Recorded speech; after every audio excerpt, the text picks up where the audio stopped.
Friday, back to school time. It's officially here, back in full swing, and that means that parents are back in the kitchen attempting to pack those lunches and snacks that they'll actually eat. Yeah, and right. It's not always easy, but guess what? It's better when we have tips from the beautiful Trisha Perez Kennealy. Thanks for having me. It's back to school time for all of us, right? That's right. No, last time you were here, I remember you stayed after, and I was picking your brain for like a half an hour about how to get the picky eaters eating and how to put stuff in their lunchbox that they will love. And this is like your thing. This is a big thing for me because nutrition is really important to me. I'm actually the chairman of the board of advisors for the Friedman School of Nutrition at Tufts.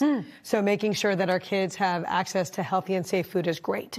So the key is give them guided choices. Okay? Make them feel like they're in control of this situation, but teach them to pick that they need to pick. It can't just be one thing. You have to pick a combination of things. You have to pick a protein. You have to pick something that has carbs in it. You have to pick a little bit of fat. A balance. And probably the other more important thing is we have to model that behavior ourselves. Yes. So when I was packing lunch for the kids, I was also doing it for myself as well. Oh, I like that. And I love that visual we just put up. So something from each category. It really helps when you're in the kitchen, you're frazzled, to kind of have a guideline. And put it up there. You know, use a whiteboard, use something, and let your kids, and it doesn't have to be 15 choices, right? It's, do you want strawberries or blueberries? Would you like an orange or a grapefruit? Which protein are you having today? Are you going to have, give them a little power. Well, it's really important because there's so few things that they have control over. Right. And food becomes a battle because they know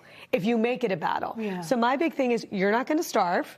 This is what we have, and as you can see, there's a bunch of choices here. So you brought some beautiful options here. Spin us through what is on this list of opportunities. Snack options, right? We're going for minimally processed food, and some people are going to be really surprised at what's on here. Pork rinds, incredibly high in protein, pork right? rinds. And then we have a little yogurt parfait.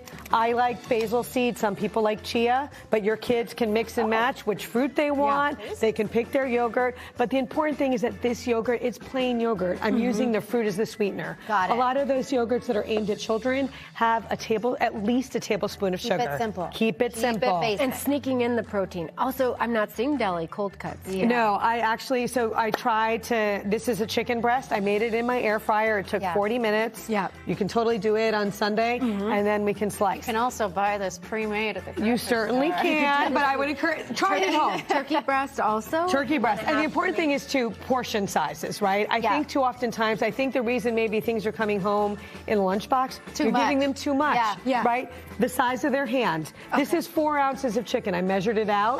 That's an adult size. They really they can get away with a half a sandwich, right? You can feed them when they get home. Lunchtime is social. They do not have enough time. They don't have time. Here, this is like, it's ham and cheese cut up with crackers, so they could just pop it. So they can, using the little jar as a great little vessel. Exactly. I like that also you're using local One Mighty Mill. One Mighty Mill, and the thing I like about this bread, I can read every single ingredient on here. I know what it is. And that should be a test that you should use and have the kids make that test. Okay, so you have some great hearty lunches here too with some nice So my oldest, who's now working and now brings her own lunch too, was not a cold food kind of girl. So she would take, this was a chili. She would use a bento box like this. So this stays warm. There's a container in here in the bottom that stays warm. So that's a chili. Oops. This is steak. Like if you're making steak, I call these steak bites. Leftovers. Little steak. Oh, she's going to have a steak bite. Tofu. If you have a vegetarian child. Then I also love my little salad jar. Right? These are amazing. Easy. And I give them a choice of vegetables. Anytime, Marielle, come tomorrow.